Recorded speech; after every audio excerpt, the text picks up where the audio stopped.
어디서 남편한테 대들어? 맞아봐야 정신 차리지. 당신 진짜 이러지 마. 당신 제정신이야?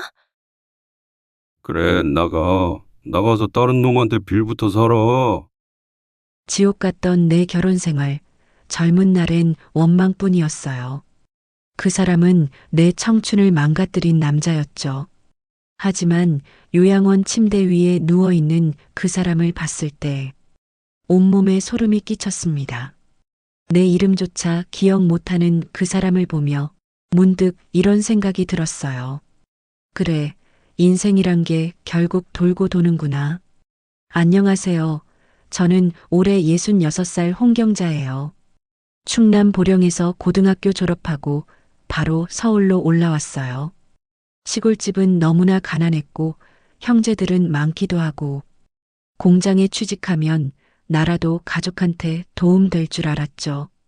설렘과 긴장감, 무서움까지 느껴가며 서울로 올라올 작정을 했죠. 무작정 올라왔어요. 그 새벽 고속버스 안에서 왜 그리 눈물이 나던지요. 저는 아버지가 일찍 돌아가셨어요. 막내 1살인가 2살 때 기억도 희미한 아버지. 칠형제를 키워야 하는 어머니의 고달픔에 항상 저는 하나도 받질 못하고 자랐어요. 그런데 떠나는 날 그렇게 눈물이 나오는 거예요. 무슨 감정이었던 건지도 모르겠어요. 홀가분하게 떠날 줄 알았는데 막상 마음 한구석은 그게 아니었나 봐요. 서울에 도착하니 사람들 소리, 버스 경적, 그게 그렇게 낯설고 무서웠어요. 처음 취직한 곳은 의류공장이었어요.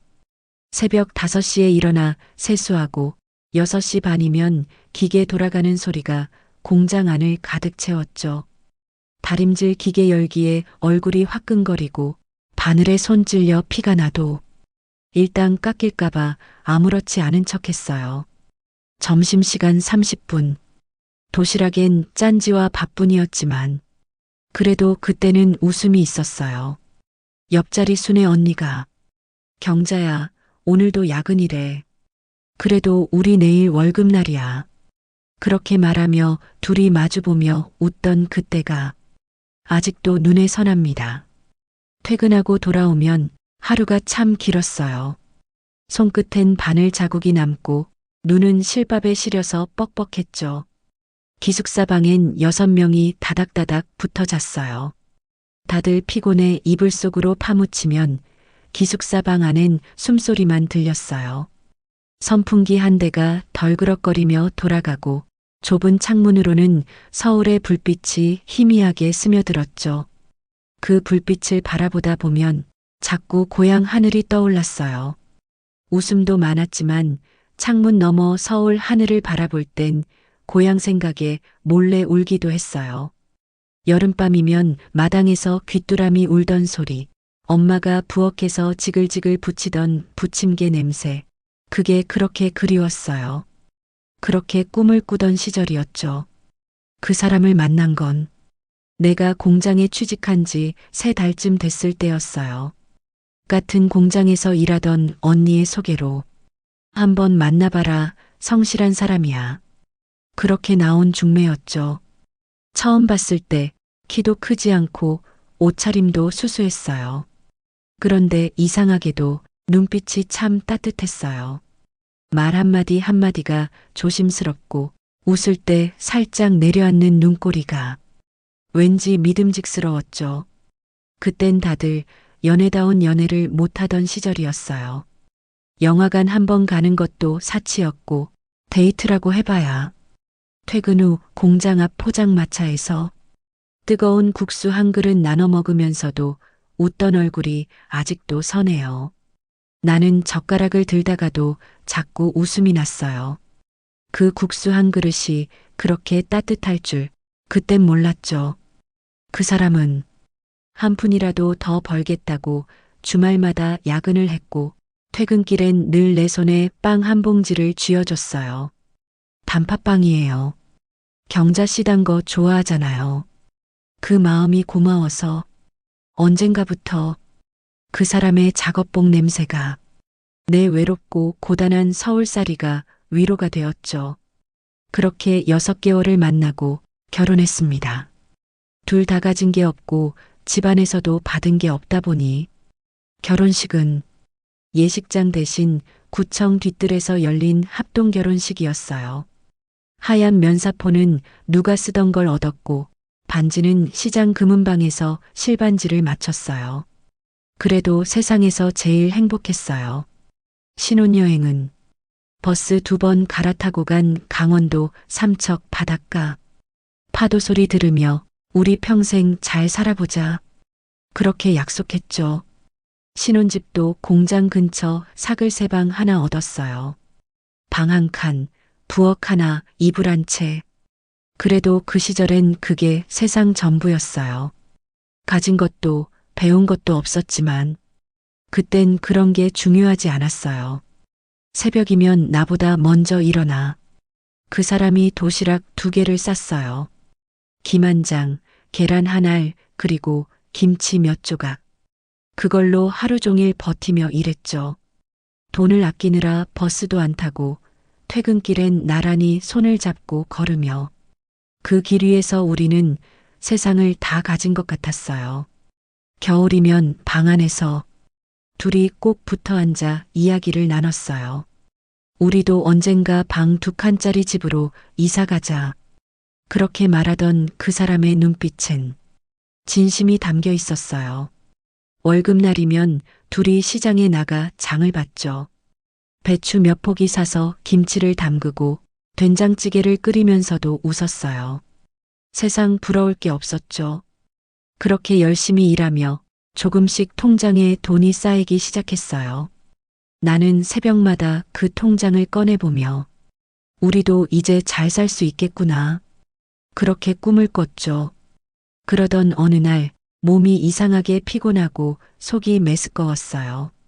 병원에 갔더니 의사 선생님이 미소를 지으며 말했어요. 축하합니다. 임신이네요. 그 순간 세상이 다 멈춘 것 같았어요. 우리는 서로 손을 꼭 잡았어요. 가진 건 없었지만 그 어떤 부자보다 행복했죠. 하지만 그 행복은 오래가지 않았습니다. 딸을 낳고 나서였어요. 언제부터인지 그 사람이 변하기 시작했어요. 술집에서 늦게 들어오고 월급은 온데간데 없고 술 냄새, 담배 냄새, 고함 소리. 처음엔 그냥 이러다 말겠지 했어요. 근데 그건 착각이었어요. 공장에서도 잘렸어요. 하루 종일 집에 있다가 또 나가서 술. 우리는 다툼이 잦아졌고 그 사람이 나한테 손을 대기 시작한 게 밤마다 무서웠어요.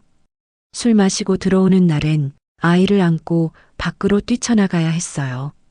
비 오는 날엔 버스 정류장 밑에서 밤을 새웠어요. 남편이 잠들면 다시 몰래 들어가서 잠깐 눈을 붙이고 다음 날엔 또 아무 일 없다는 듯 밥을 차렸죠. 그게 제 결혼 생활이었어요. 하루하루 지옥 같은 생활이었어요. 술만 마시면 목소리가 달라졌죠. 나한테 잔소리하지 마. 술병을 던지고 나는 아이를 품에 안고 울었습니다. 어느 날부턴가 집에 들어오질 않았습니다. 이틀, 3일, 일주일. 술집에서 밤새고 다른 여자와 함께 있다는 소문까지 들렸어요. 처음엔 분노했지만 나중엔 차라리 안 들어오면 마음이 편했어요. 때리거나 고함치거나 그런 일은 없으니까요. 하지만 돈이 떨어지면 다시 집으로 돌아왔습니다. 문을 발로 차고 들어오던 그 사람의 얼굴. 이제는 공포였어요. 그날 밤도 술에 취해 들어와 행패를 부렸습니다. 나는 더 이상 버틸 수가 없었어요. 아이를 등에 업고 새벽에 몰래 문을 열었습니다. 비가 쏟아지고 있었어요. 슬리퍼 하나 달랑 신고 뛰쳐나왔어요. 애가 잠들면 나는 담요로 얼굴을 가리고 그저 울었어요. 무섭고 외롭고 어디로 가야 할지도 몰랐어요. 새벽녘 간신히 여인숙 하나를 찾아 들어갔습니다. 허름한 방 1칸. 이불은 눅눅했고 벽에는 곰팡이가 피어 있었어요. 그래도 그곳이 세상에서 제일 안전하게 느껴졌어요. 하루, 이틀, 시간이 지나도 집으로 돌아갈 용기가 나지 않았습니다. 이제 그 집은 집이 아니라 지옥이었으니까요. 그렇게 나는 딸아이를 등에 업은 채 남편으로부터 도망쳤습니다. 그게 내 결혼의 끝이었어요. 아이를 업고 도망쳐 들어온 여인숙은 허름했지만 내겐 세상에서 가장 따뜻한 곳이었어요. 그치만 하루하루가 지날수록 막막했어요. 돌도 안 된 이 아이와 어떻게 살아가야 하나. 고향 집엔 내려갈 용기가 안 났어요. 남편이 찾으러 올 수도 있을 것 같았고 엄마에게도 이런 모습을 보여줄 수가 없었어요. 이런 내 사정을 안다는 듯이 여인숙 주인 아저씨가 말했어요. 그냥 여기서 청소와 카운터 좀 도와줘요. 밥이랑 잠자리는 우리가 해줄게. 그 말이 눈물 나게 고마웠어요. 그날 밤 돌도 안 된 딸아이를 품에 안고 처음으로 마음 편히 잠이 들었어요. 그 뒤로 나는 새벽마다 복도를 닦고 이불 빨래하고 손님 방 정리를 했어요. 청소부라 불려도 상관없었어요. 내 딸과 밥을 먹고 잘 곳이 있다는 게 그땐 기적이었으니까요. 여인숙 주인 내외는 참 좋은 분들이었어요. 사모님은 나와 내 딸에게 잘해주셨고 주인 아저씨는 내 딸에게 꼭 우유 한 병씩을 사다 주셨어요. 나는 늘 고개 숙여 고맙습니다만 했죠. 정말 그분들은 내게 은인 같았어요. 그렇게 몇 년이 흘렀습니다. 아이는 어느덧 제법 말을 하고 병치레 한 번 없이 잘 자라줬어요. 나는 하루도 쉬지 않고 일했어요. 돈을 악착같이 모으고 언젠가 딸아이와 살 방 하나 얻겠다고 다짐했죠. 그런데 언제부턴가 분위기가 조금씩 달라졌어요. 사모님이 날 대하는 눈빛이 전처럼 따뜻하지 않았어요. 나를 슬쩍 피하거나 마주쳐도 인사를 받지 않으셨어요. 처음엔 내가 뭘 잘못했나 싶었어요.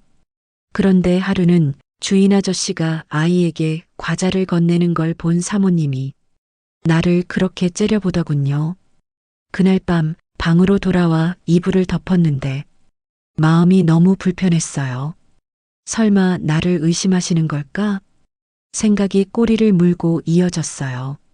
다음 날부터 사모님은 더 이상 말을 걸지 않았고 내가 다가가면 괜히 다른 일을 핑계 삼아 자리를 피하셨어요. 그제야 알았죠. 아저씨가 나를 챙겨준 게 사모님 눈에는 좋게 보이지 않았던 거예요. 더는 이곳에서 있으면 안 되겠다는 생각이 들었어요. 그날 밤 나는 짐을 쌌습니다. 낡은 가방 하나, 아이 옷 몇 벌, 그리고 모은 돈 조금. 그동안 감사했어요. 은혜 잊지 않겠습니다. 그렇게 속삭이며 아이 손을 꼭 잡고 여인숙 문을 나섰어요. 떠나는 발걸음이 그렇게 무거울 수가 없었어요. 세상은 내게 늘 잠시의 쉼만 허락했어요.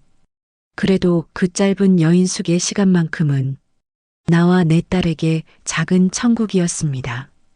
여인숙을 낳은 날 나는 아이 손을 잡고 복덕방 문을 두드렸어요. 혹시 방 하나 있을까요? 아이랑 같이 살 수 있는데요. 복덕방 아저씨가 나를 훑어보더니 잠시 말이 없었어요. 어린아이를 안고 선 여자를 반길 리가 없었죠. 하루 종일 발품을 팔았어요. 방은 많았지만 돈이 그만큼 되질 못했어요. 그날 저녁 마지막으로 들른 골목 끝 복덕방에서 아주머니가 말했어요. 지하방 하나 있어요. 지하긴 해도 눅눅하지 않아요. 아이랑 살기엔 그 금액으로 나쁘지 않을 거예요. 그 말이 그렇게 따뜻하게 들리더군요. 방 한 칸, 낮은 천장, 곰팡이 냄새, 낡은 전등 하나. 그래도 내겐 세상에서 제일 고마운 공간이었어요. 이사를 마치고 나니 아무것도 없는 방 한 칸이 텅 비어 있었죠. 그래도 괜찮았어요. 이제 내 집이 생겼다. 그 생각 하나로 가슴이 벅찼으니까요. 다음 날 아장아장 걷는 딸아이 손을 잡고 시장에 나갔어요. 그릇도 사고 헌 이불 대신 새 솜이불도 하나 샀어요. 시장 아주머니가 새댁 이사했나 봐요? 하며 웃어줬죠. 그 말이 얼마나 기분이 좋던지요. 딸아이가 가리켰어요. 엄마, 저거 먹고 싶어? 나는 그동안 참았던 지갑을 열었어요. 따끈한 핫도그 하나를 손에 쥐어주고 옆에선 고구마 마탕을 사서 나눠 먹었어요.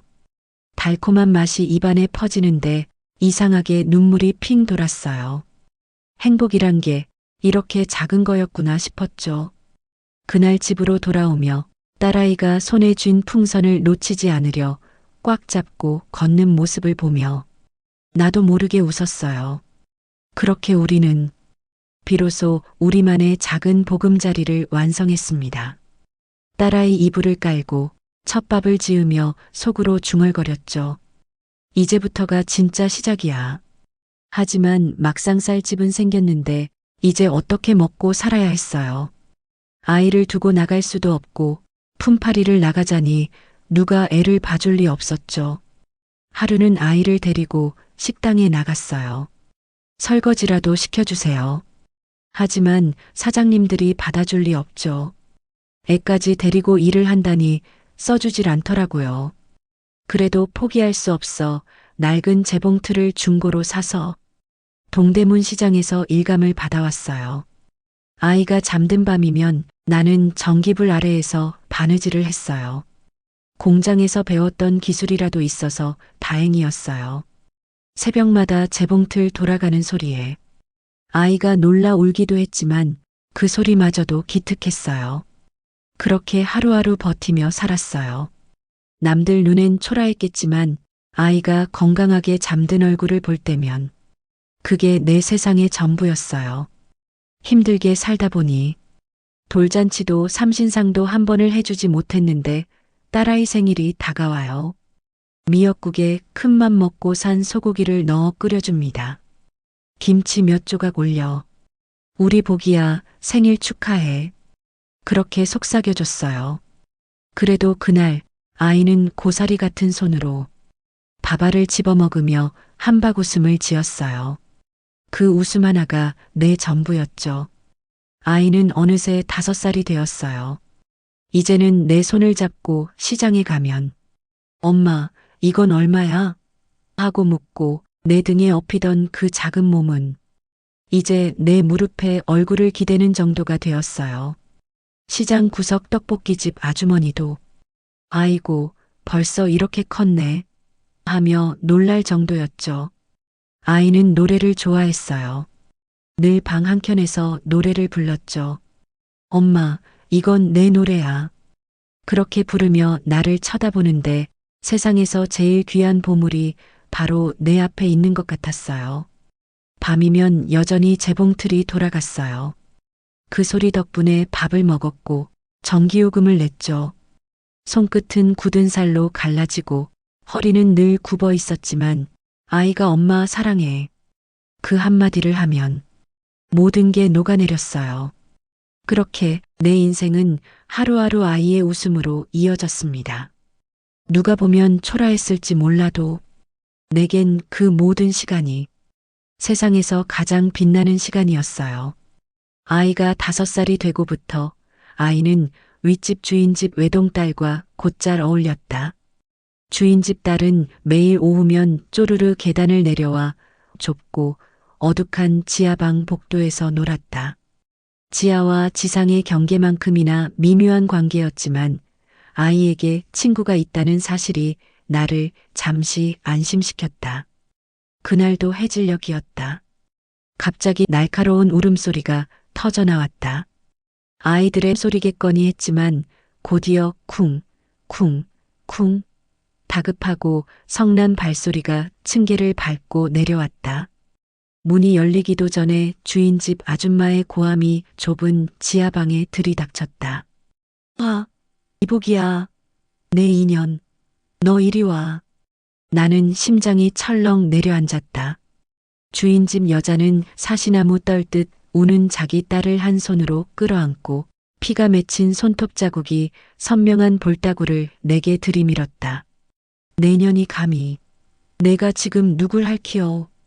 내 딸 보기는 놀라서 내 치마폭 뒤에 몸을 숨겼다. 주인집 여자는 숨은 보기를 향해 눈을 부라리며 손가락질을 했다. 너 당장 나와. 어디 숨어? 내가 오늘 내 버릇을 고쳐야지. 내 안에 무언가가 끊어졌다. 평생 고개를 숙여야 했던 지하방 세입자의 삶이었지만 내 자식에게 함부로 하는 것은 참을 수 없었다. 나는 무릎을 굽혀 보기를 완전히 뒤로 숨기고 굳은 살 박인 손으로 아줌마를 막아섰다. 아줌마, 아무리 그래도 애한테 그게 할 소리예요? 내 딸 얼굴에 이게 뭔 짓이야? 당장 애 데리고 나가. 애비도 없는 천한년들 당장 이 집에서 나가라고. 그녀의 입에서 터져나온 천한년들이라는 말은 내가 밤새도록 돌렸던 재봉틀 소리보다 더 시끄럽게 내 심장을 찔러왔다. 나는 그녀에게 대들 기력조차 남아있지 않았다. 나는 그저 이를 악물고 눈물을 삼켰다. 분노도 서러움도 아닌 이 비좁고 어두운 지하방이 내 딸을 향해 던져진 돌팔매 같다는 사실이 나를 무너뜨렸다.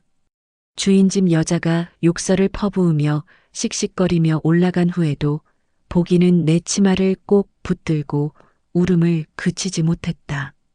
나는 재봉틀을 멈추고 보기를 품에 안았다. 보기의 작은 등을 쓸어주며 속으로 다짐했다. 내가 이 아이만은 절대 나처럼 살게 두지 않겠다. 주인집 여자가 퍼붓던 천한 것들이라는 말이 굳은 살 박인 내 손끝보다 더 오래도록 가슴에 멍울로 남았다. 그 비수는 단순히 세입자에게 던져진 것이 아니었다. 남편 없이 홀로 자식을 키우는 여자에게 쏟아진 사회의 냉대 그 자체였다. 우리 보기에게는 아빠의 빈자리가 너무 컸다. 사람들은 아빠가 없는 아이를 향해 쉬쉬하며 애비 없는 년이라는 잔인한 딱지를 붙였다. 보기가 철없는 아이들의 놀림을 받고 울며 들어올 때마다 나는 가슴을 쥐어뜯고도 묵묵히 재봉틀 페달만 밟아야 했다. 내가 멈추면 그 빈자리가 더 커질까봐 두려웠다. 아이에게 쏟아지는 모진 말보다 더 아픈 건 나 자신에게 씌워진 과부 혹은 호럼이라는 꼬리표였다. 시장에 갈 때도 나는 늘 고개를 숙였다. 나를 쳐다보는 사람들의 시선에는 동정이 아닌 경멸이 섞여 있었다. 남편의 부재는 죄가 아닌데도 세상은 내가 혼자라는 이유만으로 나를 함부로 해도 되는 존재로 여겼다. 애비도 없는 년을 어미 혼자 키우니 저렇게 버릇이 없지. 주인집 여자가 보기에게 소리를 지를 때 그 목소리에는 모든 사람들이 우리 모녀에게 보내는 멸시가 담겨 있었다. 나는 남편의 울타리 없이 지하에 살고 있다는 이혼녀 그 자체였다. 내가 잠시라도 숨을 돌리면 그 괄시와 멸시가 내 딸 보기에게 고스란히 덮칠 것만 같았다. 그래서 나는 쉴 수 없었다. 그날의 멸시는 깊은 상처로 남았지만 겉으로는 아무 일 없었다는 듯 시간이 흘렀습니다. 주인집 아줌마는 사과는커녕 2번 다시 우리 보기와 자기 딸이 어울리지 못하게 철저히 막아섰습니다. 아이가 혹여나 윗집 계단 근처에만 가도 낯선 경계심을 담은 시선이 지하방으로 꽂혔습니다. 나는 그 차가운 단절을 묵묵히 견뎠습니다. 결국 나는 더 깊은 외톨이가 되었고 세상의 시선은 더 차가워졌습니다. 이제 내게 남은 것은 오직 하나였습니다. 악착같이 돈을 모으는 일. 그 돈만이 내 딸 보기의 미래를 지켜줄 유일한 방패였습니다. 그렇게 고독 속의 하루를 메우면서도 가끔은 도망쳐 나온 그 사람의 소식이 문득 궁금해지곤 했습니다. 혹시라도 거리에 나앉지는 않았을까? 아니면 아주 멀리 가버린 것은 아닐까? 하지만 이내 고개를 저었습니다. 이미 너무 많은 시간이 흘렀습니다. 나는 법적으로 가출자가 되어 자동으로 이혼이 성립된 몸이었습니다. 어차피 돌아갈 수 없는 길이었습니다. 지금처럼 양육비나 위자료 같은 개념이 제대로 자리 잡지 못했던 시대, 내가 가진 건 몸뚱이뿐 그 사람에게서 단 한 푼도 받을 수 없었습니다. 하긴 술주정뱅이의 노름꾼이었던 그 사람이 술에 취해 나와 보기에게 퍼붓던 폭언과 폭행, 대신 돈을 순순히 건네줄 리는 만무했습니다. 그 냉혹한 현실을 깨달았을 때 나는 오히려 홀가분함을 느끼며 모든 것을 혼자 감당해야 할 뿐이었습니다. 결국 내게 의지할 곳은 재봉틀 뿐이었습니다. 고독과 멸시, 그리고 과거에 대한 미련까지 모두 밟아 뭉개며 나는 재봉틀 페달을 밟았습니다. 그저 그렇게 세상에 홀로 남겨진 게 우리 모녀의 시작이었죠. 30년 후 요양원 침대에 누워있던 그 남자. 경자 씨는 웃고 있었어요. 이 편 죽지도 않고 또 왔네 곧 공개됩니다. 구독하고 놓치지 마세요.